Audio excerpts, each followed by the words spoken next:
భాస్కరమూర్తి ఆవేదన వ్యక్తం చేశారు. చివరకు వృద్ధులైన తన తల్లిదండ్రులపైన 4 ఏళ్లుగా విదేశాల్లో ఉంటున్న తన కుమారుడిపైన కేసు పెట్టడం దుర్మార్గమని కన్నీరు పెట్టారు.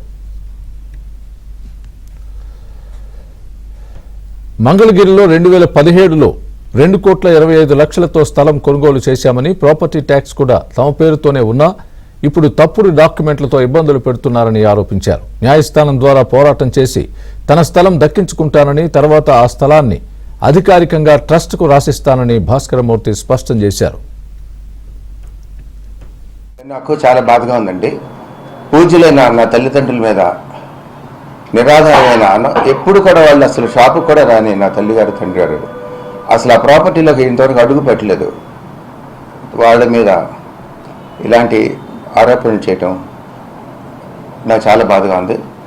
నేను కోర్టు ద్వారా ఈ కేసు గెలుస్తాను, నా ప్రాపర్టీ నాకు ఎక్కడికి పోదు.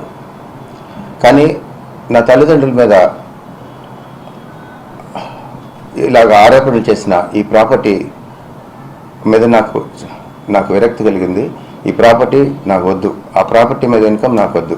అది ఆ ప్రాపర్టీని ప్రాబ్లమ్స్ అన్ని క్లియర్ చేసి దాన్ని ఒక అందరికీ ఉపయోగపడేట్టు ఒక ట్రస్ట్కి రాసి దాంట్లో వచ్చే ఇన్కమ్ అంతా ప్రజా